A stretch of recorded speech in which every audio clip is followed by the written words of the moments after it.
Hello, and welcome Hello. to Lunch and Learn, not Lunch on Learn, Lunch and Learn online. It's great to see everybody again. How was Pesach and enjoying the sunshine? Yeah, all good. All good. A bit sad. Can you do? Yes. All part of the difficult times that we're in, unfortunately. So Lunch and Learn, as we all know, nowadays contains no lunch, unless you go to the kitchen and make it yourself. But we're going to do some learning. And as always, we're going to talk about, for a couple of minutes, the parasha, and then follow on with a Mishnah from Pirkei Avot. So this week, Parashat Tazria and Mitzora is a double whammy. It's also going to be Rosh Chodesh. So if we were in shul, it would be a long day. So Tazria and Mitzora talk about Sora'as, which is the affliction that one would be would suffer with if they were speaking Lashon Hara, or things like that. Pardon me?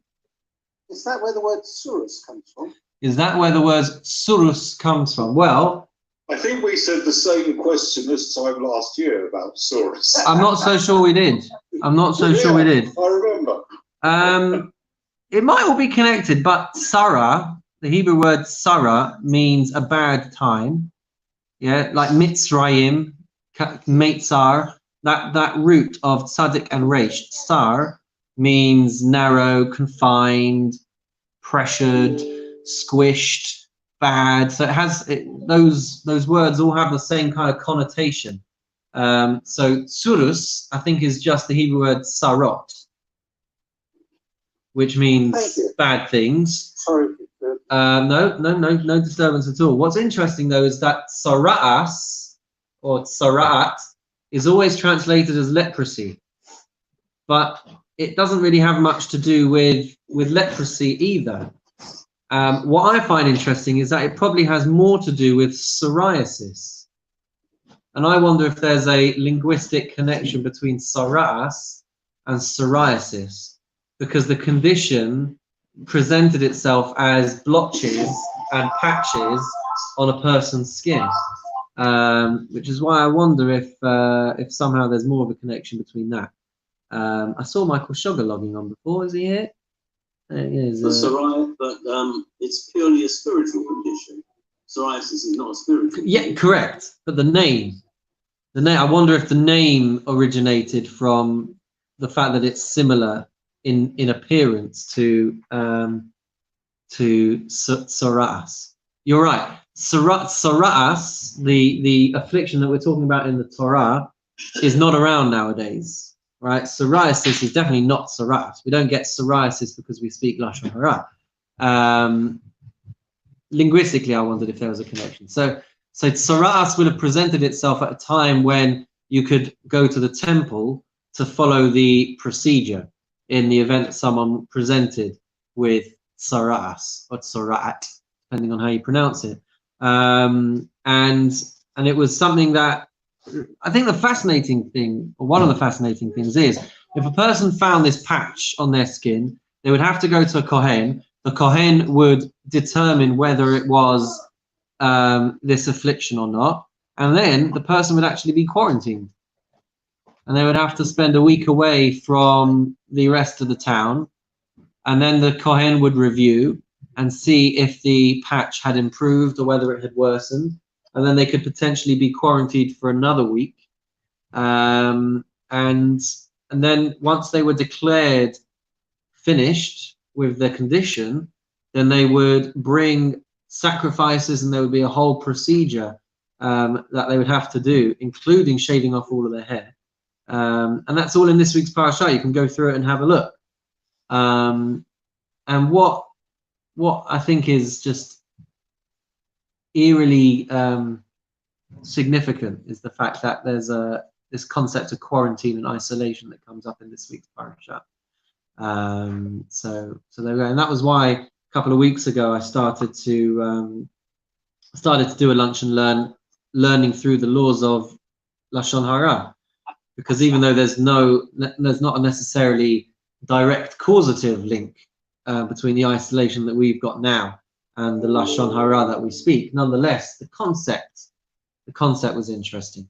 I think one of the fascinating messages that I take from it is as follows. Something that I was hearing from my brother-in-law in Israel, who's a GP and who's been talking to a lot of people struggling with the mental pressures of being in isolation. And he shared the following idea, something to think about. When they were living at this time and they could have the appearance of saras coming up on their skin, coming up on their clothes, even coming up in their houses. So there was a whole procedure which would have been extremely embarrassing. It was very, very public. When somebody got the affliction, everybody knew about it because they would be marched out. Signal's breaking up. My signal's breaking up. Oh, I'm sorry. Hopefully it will be okay. Can you hear me now though? Can you hear me? I don't know if anyone can hear me. Yeah. Oh. Yeah. Okay. Yeah. So so they would be led through the whole encampment to the outer perimeter of the either the. I can't hear you, Rabbi. Not much I can do. Just daven for the refuah shalema of my modem, of my router. There's not much more I can really do. I can try muting you. Maybe that takes up less internet space. I don't know. Give me a wave if you can hear me now. No one's waving. This is not good. You can hear me or not? Okay. Is somebody downloading films or watching TV? No, but I've got WhatsApp open, so let's close that. I've got the thing is I've got the streaming service to send it to Facebook as well. Your bandwidth is being compromised. It's always compromised. It's your bandwidth, basically. My wife and kids are trying to do work and schoolwork, so it's always going to be compromised. Hopefully we'll be all right. Can everyone hear me though? Yeah. You know, that's Virgin for you. Take it up with them. So so where were we? So everyone would be they would be led out of the camp. It would be very public. The Kohen would be walking in front saying Tameh, Tameh, Tameh. They would be quarantined outside of the camp for up to a couple of weeks. And then when they came back in, then they had to bring sacrifices and they'd have their hair shaved off. And the interesting thing that he said was, think about a person living in that time. When we speak Lashon Hara, we don't see any of the consequences. And so the temptation to speak it is that much more acute. But back then, every single time you were about to utter a sentence of Lashon Hara, you would pause for a second and say, if I say what I'm about to say, I run the risk of public humiliation, being isolated from my friends and family and community. And not only that, but I'm going to have to look like a Malteser at the end of it when I shave all my hair off. Is it really worth it? No, it probably isn't. And the same thing if someone else was about to say something to you, you'd be like, just don't say what you're about to say because I kind of like my hair. So I don't want to listen to what you're about to say. So there was an ability to picture the repercussions and the consequences of speaking Lashon Hara and of hearing Lashon Hara. We don't have that anymore, which makes it such a greater challenge for us. But not a challenge that we run away from necessarily. So so if that works for you, picture yourself as a giant Malteser, or picture being paraded through the camp and everyone knowing what you have been that you've been speaking Lashon Hara, and maybe that will help us all. I don't know, but that's just a little reflection on this week's parasha. Talking. Oh, Can I ask a question? It seems unusual that one of the halacha which we have is that you mustn't shave your hair, particularly at the sides. And yet here is a punishment where somebody shaves their entire face and head. and therefore Don't do it. It seems that you're breaking one rule to adhere to another. I thought that was unacceptable in Judaism. Apparently not. That's why we have an overarching absolute lawgiver who tells us when we do what we do. There will be reasons for all of these things. It's not, it's not done by chance and that kind of thing. Just give me 1 second. Yeah, ask away. Ask you a question. Please. Was it only, can you hear me? Yeah. Was it only for skin-related problems, or was it for other diseases that they got quarantined? Or was it just for the skin? Good question. Well, I'll go through it and let me know. Go through Tazria Mitzorah in the Chumash and come back to me. I can't remember what the whole purification process was. I mean, they do talk about the purification process if it came up on a person's house. It could be that if the situation didn't improve on the house, that the whole house would be knocked down and demolished. So go through it, enjoy yourself, and you'll see. It's likely that it was only shaving for the tzoras on the skin.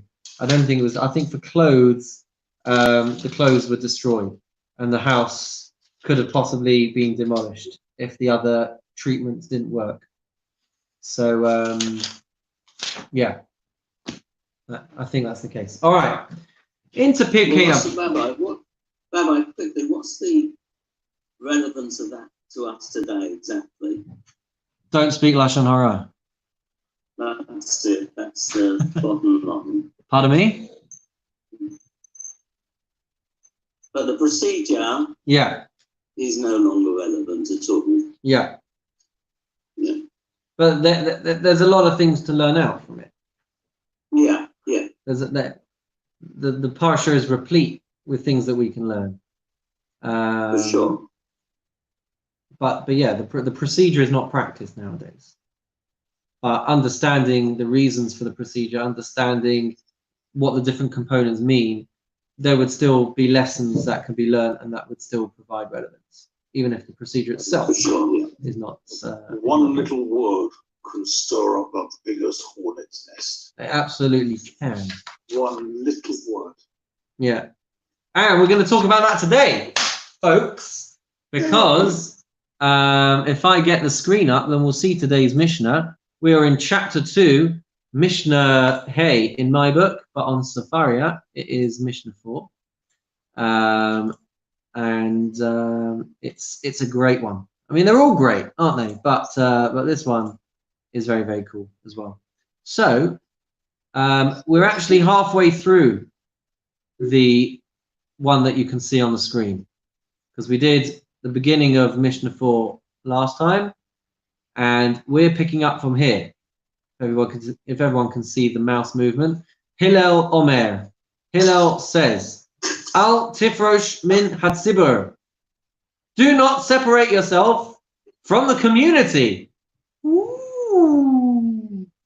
Va'al ta'amin ba'atzmacha ad yom mesecha, or ad yom mosecha. Do not believe in yourself. Do not trust yourself until the day of your death. V'al tadin et chavercha ad shetagia limkomo. Do not judge your fellow man until you have reached his place. V'al tomar davar she'i efshar lishmoa. Do not say something that cannot be heard, that is not possible to be heard, or it translates it over here, something that cannot be understood.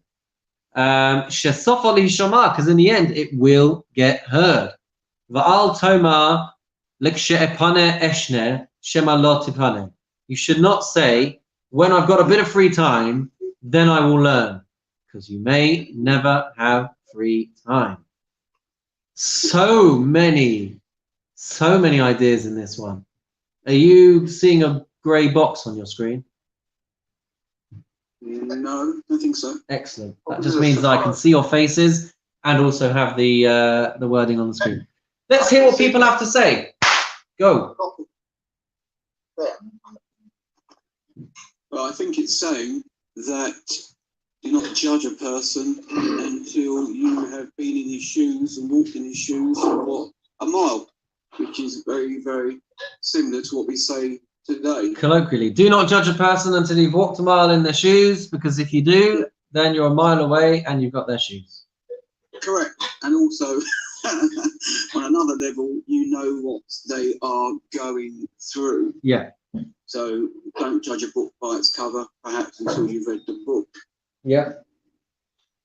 There's other themes in there as well. What are the nuances that we're picking up from some of the other pieces?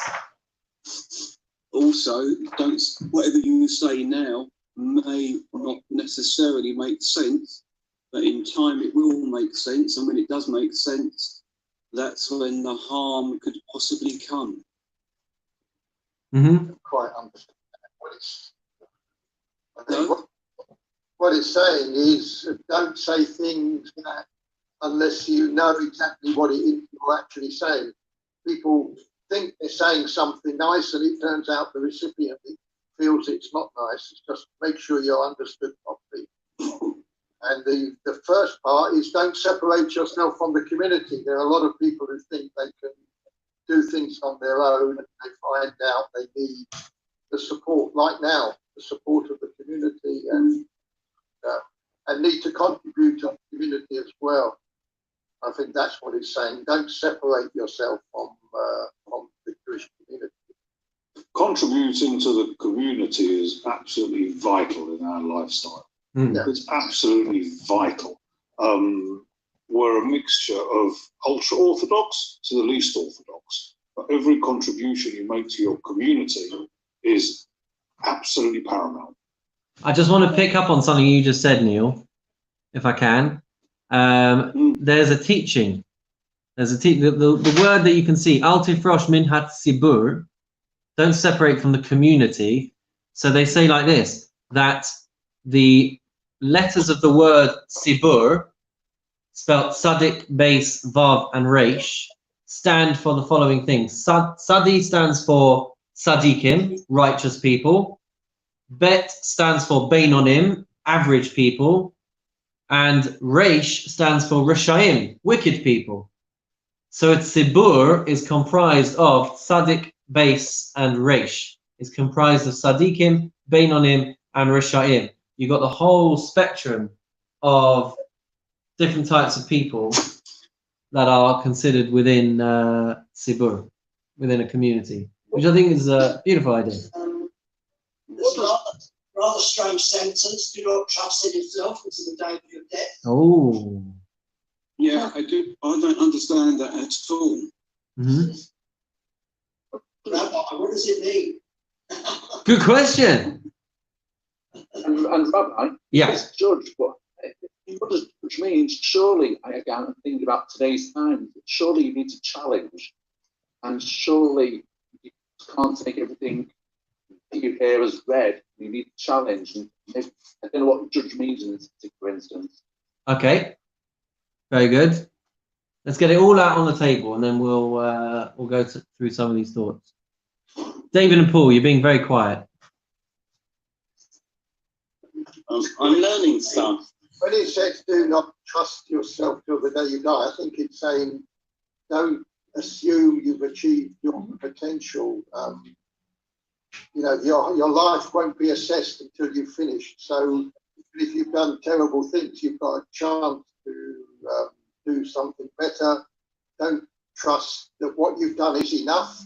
Always try and do more. I think it's trying to, it's a funny way of putting it, but I think it's trying to say, until you die, you've got an opportunity to achieve more or to correct wrongs.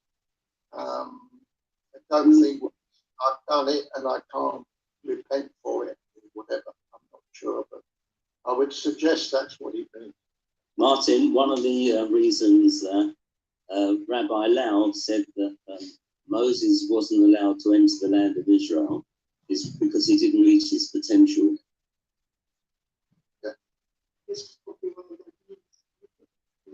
So it's interesting That's because a really mean thing to say, isn't it, David? Yes. I Interesting. mean, if that isn't talking horribly about somebody of what Moses did and saying things which are non-credible, I mean, I don't know how much more you could say. He never reached his potential. Based on what? How did Rabbi Lau know such a thing? How could he possibly have suggested such a thing? Well, if you study Moses' life, you'll see it's full of difficulties and criticism of him at various times right through his life. Indeed, but that life is as good as he could have led it. Moshe Rabbeinu cannot surely, with all the things he did for Israel, all the things that he did for the Jewish people, it's very difficult to say, yeah, but you know what, he wasn't all that. I think actually that in itself is a criticism. Well, I would. Terrible thing to say. I'm sorry, I disagree with you there. I think it's fair to give him criticism. I think without Rabbi Lau here to defend himself, I think we would need to read what he actually says. You need to hear from Rabbi Lau what he actually meant by that. Yeah. I don't think I mean, here it's quite clear. Don't until he's walked in Moses' shoes, maybe he shouldn't comment. To give Rabbi Lau some bit of an attempt at a defense, I think it would be important to read. I can't imagine he wrote a book and just had one line in it saying Moshe did not fulfill his potential and therefore did not enter the land of Israel. He was talking specifically at that time about when Moses struck the rock instead of talking to him. Right. Yeah. But what does that mean that he didn't live? Because see, we've actually talked in this lunch and learn gathering about that episode, and one of the things that we revealed, one of the things that we revealed from that conversation was that there was a different type of leadership that would have been required for the Jewish people once they entered the land of Israel. And the episode at the rock demonstrated that Moshe was not the leader that the Jewish people needed when they went into the land of Israel. And so the only solution, as it were, was for him to pass from the world, because it wouldn't have been possible for him to just kind of retire and for Yehoshua to take over. There had to be an actual kind of change of leadership style free from Moshe. And that's not the same thing as not living up to your potential. But that decision was made by Hashem. Yeah. It wasn't a decision or a view that any of us can take. And it also doesn't quite present Moses in a bad light. It's just a reality on the ground. He was not the leader that the Jewish people needed when they stepped over. No, I'm agreeing with you, Paul. I'm agreeing with you. No problem. I have a problem with other people saying, and any Rabbonim trying to walk in his shoes. Okay, let's use that. It could be, and that's why it's important for us to read Rabbi Lau's words inside. Indeed. It's a discussion book, and he could, I haven't read it, but it could be that he was saying maybe one of the reasons was, I mean, he's not, I don't think you fairly criticize somebody for discussing the possibilities that Hashem had in front of him as to why somebody didn't do something or was... I can't imagine it said, chapter 1, Moses did not fulfill his potential. I imagine the book says, look, there are reasons, maybe this was one of them, we're just discussing it. You know, and everybody's entitled to that, as long as it's done in a decent way, obviously, which I'm sure it was more expected of Moses than most other people. Yes, he was the leader. Absolutely. I mean, he was definitely scrutinized at a finer level than any of us would be. That's number one. Number two, he died on the day of his birth. He died on his birthday, the 7th of Adar, at the age of 120, specifically to teach us that he did have a life of completion, to the point that he died after a full life of 120, even to the extent that he died on the day of his birth. We also have phrases like in the Torah that there is no one that is like Moses, and we have aphorisms, I think the word is, about the Rambam. It says, "Mimoshe ad Moshe Moshe ad Moshe lo haya k'Moshe. From Moses to Moses, there was not a single person like Moses. So we've Isn't it in Now it said one of the verses. Yeah. Lo kam k'Moshe od k'Navi. What is it? Lo kam b'Yisrael k'Moshe od. There's not been a single other person that has risen like Moshe. Lo kam b'Yisrael k'Moshe od. Navi mabit et tmunato. A prophet and gazer in the same way as him. He was on a completely different level. Is there a note that God had ever actually praised Moses as opposed to being critical? Moses got himself into a lot of trouble with his life with Hashem. He never wanted to go and liberate the Jewish people. He fought against it on several occasions. He wasn't a volunteer. He had to be talked into it. There were many difficulties in his life, especially with the situation with the spies, with the situation of how he handled various things in his life. What we learn from it is what we learn from his life and where he wasn't perfect. But to answer my question, was he ever praised? Yeah, he was. Just to offer a bit of counterbalance. So first of all, we have this verse in the Torah that says there is not a single person ever like who has got the humility of Moses. We've got, and these are the things that spring into mind. The mere fact that Moses was on a completely different level of prophecy to the point that every other prophet that's ever existed would have to have gone into a trance, would have to have had to meditate, would have had to be asleep to receive their prophetic transmission. Moses is the only person who was ever able to see, and not only that, but the visions that they would have would be obscure, or they would be allegorical, they would be metaphorical, symbolic, whatever it is. Moses talked to Hashem with a clear lens, fully cognizant, fully conscious. He was communicating with Hashem because of the level of which he was on, and not only that, but we see the very end of the Torah. It talks about one second, where's my Chumash gone? Very, very last words of the Torah say Ulechol hayad hachazaka, ulechol hamora hagadol, asher asa Moshe leinei kol Yisrael, and by all the strong hand and awesome power that Moses performed before all the eyes of Israel. In fact, I'll read you the last 3 psukim. Never again has there arisen in Israel a prophet like Moses, whom Hashem had known face to face, as evidenced by all the signs and wonders that Hashem sent him to perform in the land of Egypt against Pharaoh and all of his land, and by all the strong hand and awesome power that Moses performed before the eyes of Israel. Meaning these things are things that Hashem approved of, that Hashem was proud of. And Rashi actually says, what's the reference to before the eyes of all Israel? It was the moment when Moses decided to pick up the first set of tablets and smash them on the floor. We're taught that Hashem approved of that decision, despite the consequences that it had. So I don't think it's fair to say, yes, there were mistakes that he made, but they shouldn't be looked at, I don't believe, in a lens of the same way that we would look at mistakes that we would make. I'm not sure that's factually accurate or fair. I agree with you, but to say that Moses was beyond criticism in everything he did simply is not true. And we have to look at the example of the Sedra of Yitro, where he clearly was at fault in trying to manage the whole business of himself, and he needed Yitro, a non-Jew, to teach him how to go about things. I think that we have to be. I think you're right. We have to be extremely. Go on, Paul.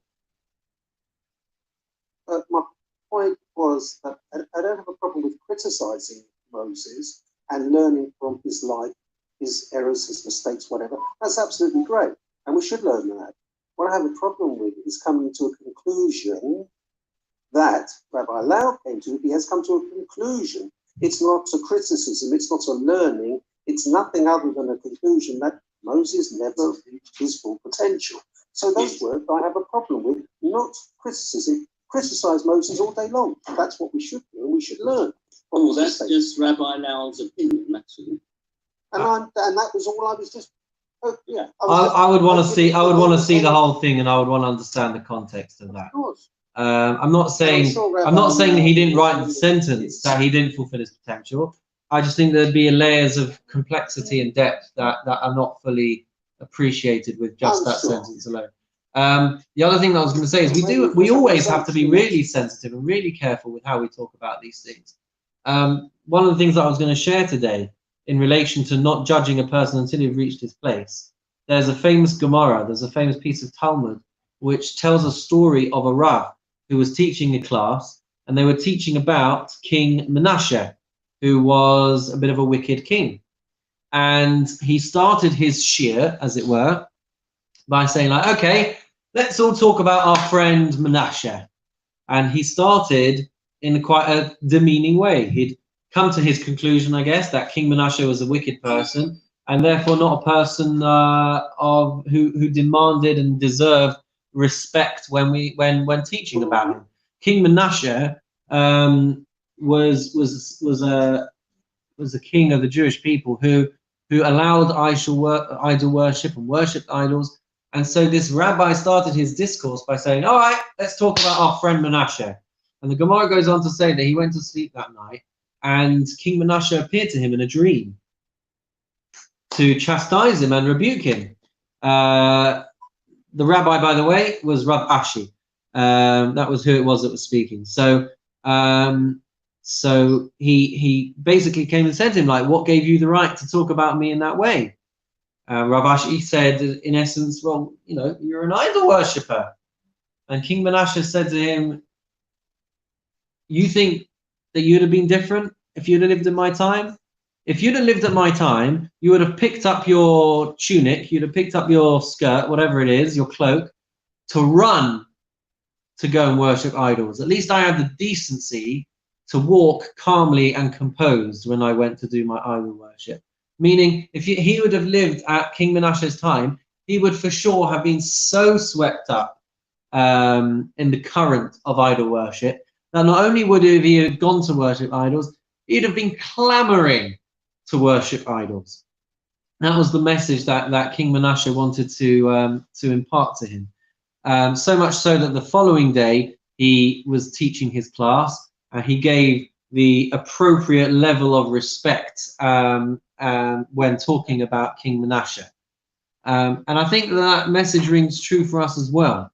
We can so easily look at things in the Torah and say, how could they have even got it wrong? What were they possibly thinking? Dancing around a golden calf? Why? He's Meshuggah?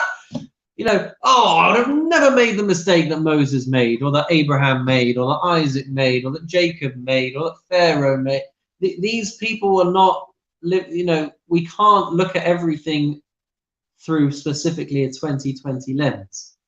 We have to have an appreciation of what the culture was like, of what the context was like, of what the forces in the world were like. The Gemara before this point, I think, talks about how the temptation for idol worship has now been removed from the world. That was something that the rabbis prayed for, to have the temptation for idol worship to be removed from the world. The temptation for incest has been removed from the world. So when we learn through these things and we're like, oh, I would never do that, that might be because the spiritual reality has completely changed. That we're just not even on the same page, the same wavelength anymore, to have to face the same issues that they faced.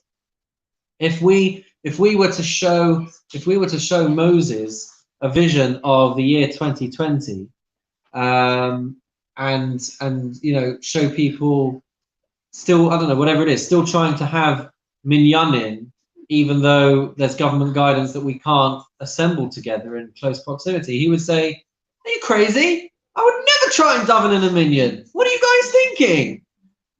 So we have to understand that it works both ways. People, I don't know, pick another example. We've got so much kosher food available in the supermarkets. Moshe might turn around and say, what, you've got all of this available and you still don't do it? What are you guys thinking?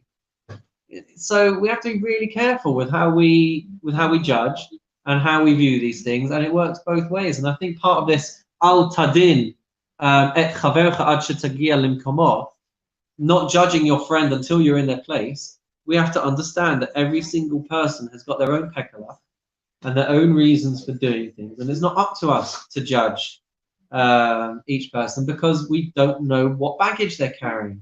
We don't know what their background is. We don't know what they're going through. We don't know what it is that's giving them this point of challenge that they're having. Just because we would never dream of doing something, just because we think that we are above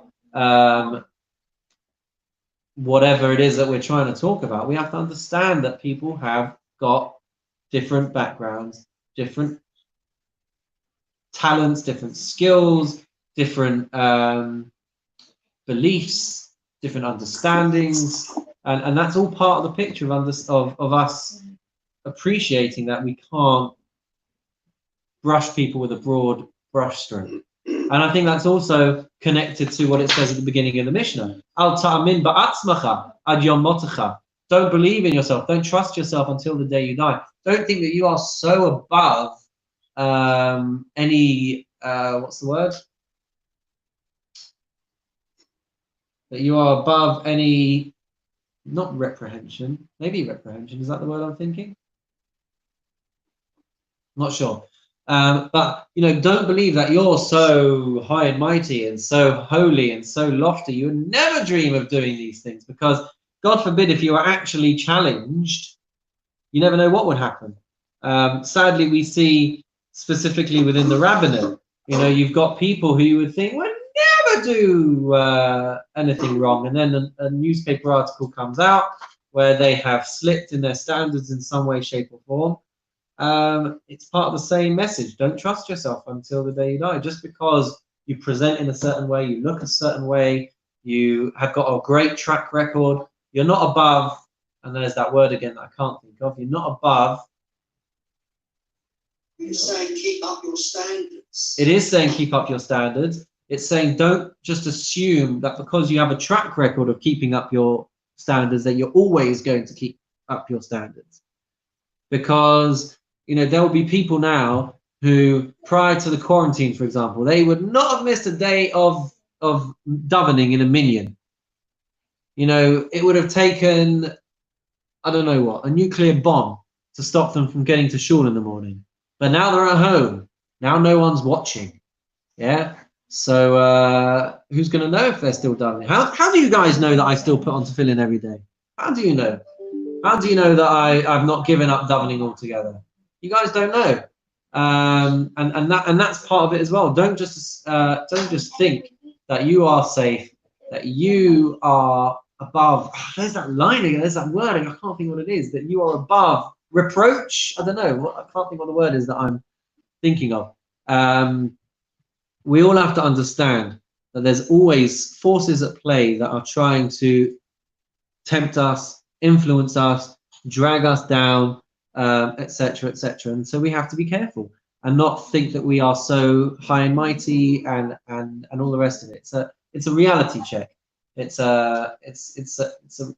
have to know ourselves and check ourselves and constantly review the way that we're doing it. That point that I was making before. Now that no one's watching, how have people taking to this quarantine? All of these things that beforehand you had at least a bit of public scrutiny over, people don't have that now, which means that you have to have the resilience, the fortitude, the conviction, the strength of belief within yourself to carry on doing the things that we do. Absolutely no one is checking us. It's all on us. Rabbi, yeah. Things after what you just said, these things that Hillel said didn't seem to be connected. But when you look at it again with that view that you've just expressed, do not separate yourself from the community could mean do not think you're better than anybody else, so you don't need the community. Do not be sure of yourself. Well, you don't think that you'll never be tempted because you fall by being tempted. Do not judge someone till you've actually been in their situation. Do not say something that you think can't be understood, because people are not clever enough, but they will be clever enough. And when I've leisure, I've studied, it could be, well, I know everything, so I won't bother to do any more. So they're all actually linked. If you take that particular view, that it's all, what it's saying is to us as individuals, where we could fall down a hole. Be careful how you behave. You're never better than anybody else. And they all seem to be linked in some way, which didn't seem at first to be correct. But that's, this is what I think you're saying to us now. I definitely think that there's possibly a few threads that tie all of these things together. Al tifrosh min hasiba. Why would you want to separate yourself from the community? Well, maybe it's just easier. You don't want to be in the spotlight. You don't want to feel like people are looking at you, judging you, thinking about you, talking about you at the kiddush. You might think that it's just easier. I don't have to try as hard to talk to people and to tolerate all of the foibles and the different opinions and the different personalities and everything that comes along with belonging to a community. You might think just enough of this already, and so we're being cautioned not to distance ourselves, not to separate ourselves. There's also spiritually a protection that comes about with a community when we're all thinking of each other, when we're all praying for each other. So on a physical level, when we're all looking out for each other and we're volunteering for each other and picking up each other's shopping, so we're protected in that way. We've got a network around us, but spiritually as well. It's the power of communal prayer is far stronger than an individual's prayer. The prayer of 10 people praying together is far more powerful than the power of 10 people praying separately. So spiritually, there's a. Can I ask you, Rabbi? Yeah. Could it be that they've used the word community for a particular reason? That word could have been, do not separate yourself from your synagogue, from your place of prayer, from the place that connects you to Hashem. Instead, they've chosen to say, whatever the community, which is a different type of word, it still means what it means to us, but it doesn't necessarily mean the same synagogue. That it is important not to cut yourself off, to separate yourself from the community, which has a slightly different meaning to the one that you started with. But I think it's a really, really great. I mean, why would you? I think it's absolutely true. I think there's a lot of layers to it. I think there's a lot of layers to it, and in light of what we were saying before, how sibur, the letters, correlate to the different types of people that are over there. I think that's all part of the message, 100%. Don't think that you're better than the Reish of Sibur, of the Risha'im. I'll leave them to do what we're in it together. We have another phrase which is Kol Yisrael Arevim Zebazeh. We're all responsible for each other, and we've got a responsibility. But when you say do not judge your fellow man until you've reached his place, I think there is a responsibility to be able to judge, if you're called upon by the community to do so, whether someone has done something which is wrong.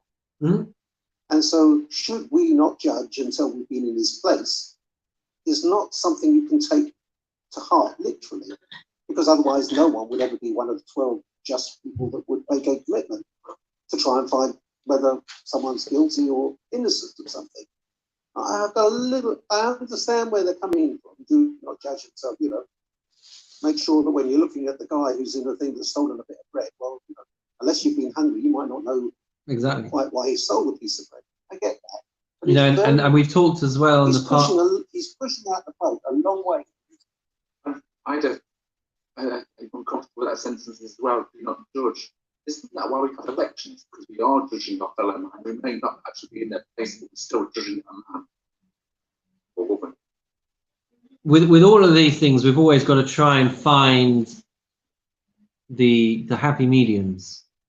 Whenever we find contrasts and contradictions in these words, you know, you're right. We do judge, and we do think about these things, and it does have repercussions when we're talking about things like elections. But we're just on the mundane, day-to-day things. You know, we've talked about before. If you've got a teacher in a class and there's a particularly unruly child, and you're tempted to just do away with this kid already, just get him out of here, just expel him, send him away. He's a good-for-nothing kid. He's always disruptive. He's violent towards the other children. Just, I don't want anything to do with him. But then if you try and reach his place and you try and see where he's coming from, you realize that he's got a very, very challenging home life. And just think how much of a better influence you would have been and a better role model and actually able to help the child if you had appreciated that.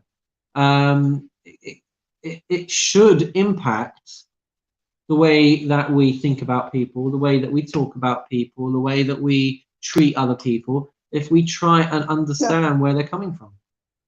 You know, the famous I guess exercise of this is you know, they talk about homeless people.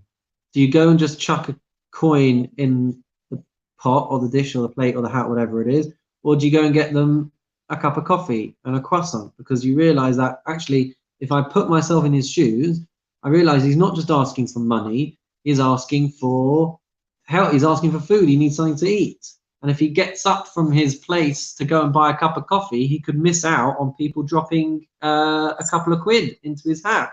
So I'm not just going to go and drop coins. I'll go and get him a cup of coffee and a croissant, and that way he can stay there, collect more money. Rabbi. So it's things like that. Yeah. Rabbi. Yeah. I passed a guy sitting on the street quite regularly, and the first time I gave him some money. The second time he was still there, I was going to get myself a sandwich. So I said to him, "Do you want a cup of coffee?" He said, "Yes, please." So I got him a cup of coffee. The third time I went past, I said, "Do you want another coffee?" He says, "Yeah, can you make it a white coffee with 2 sugars?" So I got him a white coffee with 2 sugars. The third time I went past, I said, "Do you want anything?" He says, "I have a cup of coffee and 2 sugars. And if you've got a menu, can you bring it back with you next time to see what else I can have?" Mm. There you Absolutely go. true. There you go. I've also heard that it's as important not necessarily to give a cup of coffee or a sandwich or some money. Some of these people, they just want to talk to somebody. Mm-hmm. Just to keep them company, to sit and talk to them just for a few minutes or take their mind off whatever woes that they've got. Just to talk to something is as important as giving them something. Companionship. The same happens in supermarket. You see a lot of young people shopping, and they just talk to the to the sales assistant because they need to talk. It's probably their only outing of the day. Mm-hmm. So they need conversation. They need to speak to human beings. Yeah. I think it's all part of it. Amazing. Getting back to the actual words which say, "Do not judge a fellow until you've been in that person's position."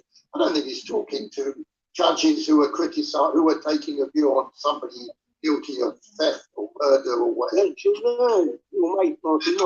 Us as individuals, because I'm just guilty as anybody else. It's so easy to criticise somebody when you don't actually know, as the rabbi said, their background, where they come from, what their pursuit is.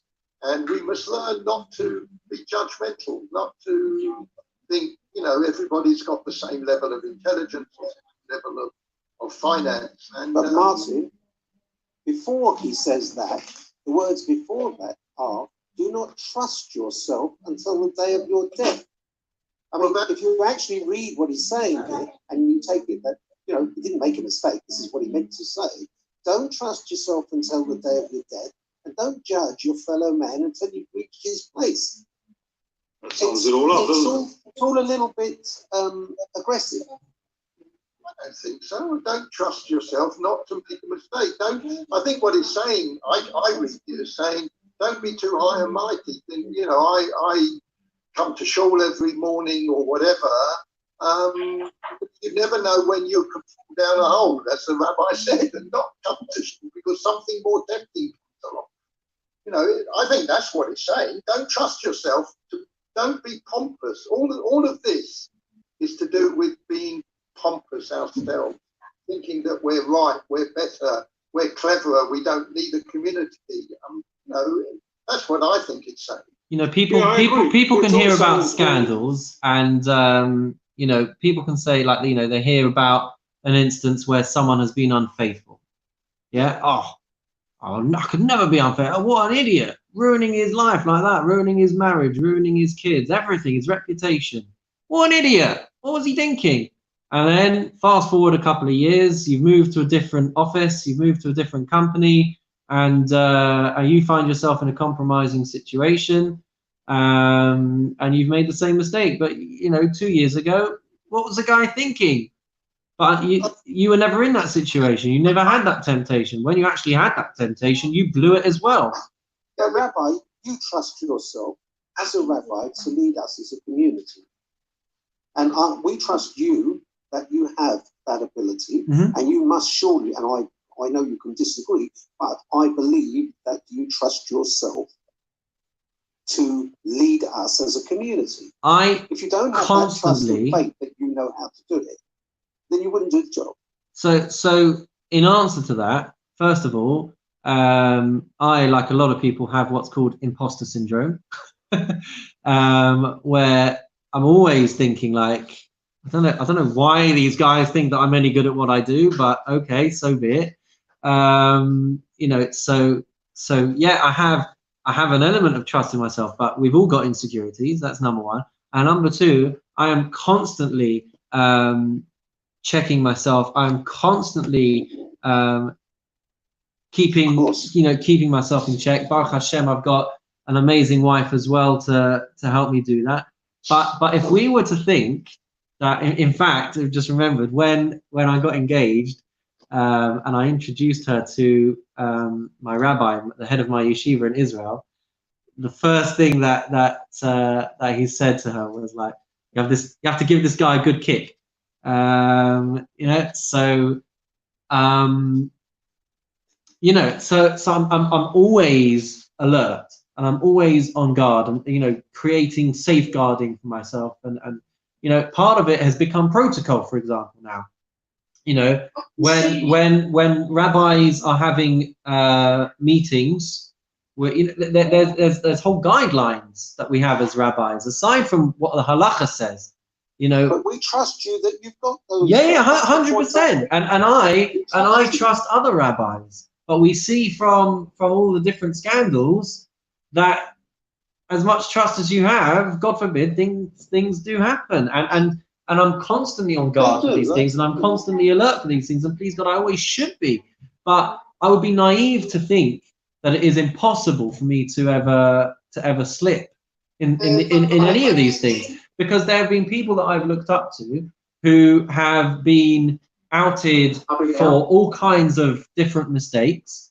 You know, I used to say to people when they got engaged, if you ever need shalom bias advice, come to me, because I've made all of the mistakes, right? Once upon a time, that meant that I accidentally didn't compliment Shira on the way she looked or on her cooking, right? Nowadays, the mistakes that people are making, right? Infidelity, God forbid, even worse things, right? Interactions with vulnerable people, with children, you know, all these different types of mistakes that people make. I can't use that line anymore because thank God I haven't made those mistakes. But the ones that I'm talking about are the ones where, you know, I said the wrong thing in front of my mother-in-law, or whatever it is. Are you saying you always want to improve yourself? Yeah. Is that what you're saying? There's that, but also just to be vigilant. One has to be vigilant. You know, when I worked in Hale, I remember we got into a conversation with the senior rabbi, Rabbi Portnoy, about he has a particular relationship with the community, where when people come into shul, the men, right, he'd shake their hands, he'd give them a hug, he'd give them a kiss. And he had this routine that he did with bar mitzvah boys. Okay, he would give them this sermon. He would call them up for their bracha. He would give them the books, pile it all on, and at the end he would give them the bracha and end it with a kind of grandfatherly cup of the cheeks, like that. And we must have talked for about 2 hours whether that is now appropriate or inappropriate to have that kind of physical contact with children. And in the end, he stopped doing it because he said, you just can't be too careful now. Yeah. If I teach bar mitzvah boys, I don't seclude myself alone with them. I try and either teach them in their house or I teach them at home when I've got everyone around me. Not because I think I would ever do anything, but because you have to be so careful. And the same thing when it comes to But we all do. Pardon me? We all do. But We surely don't all do.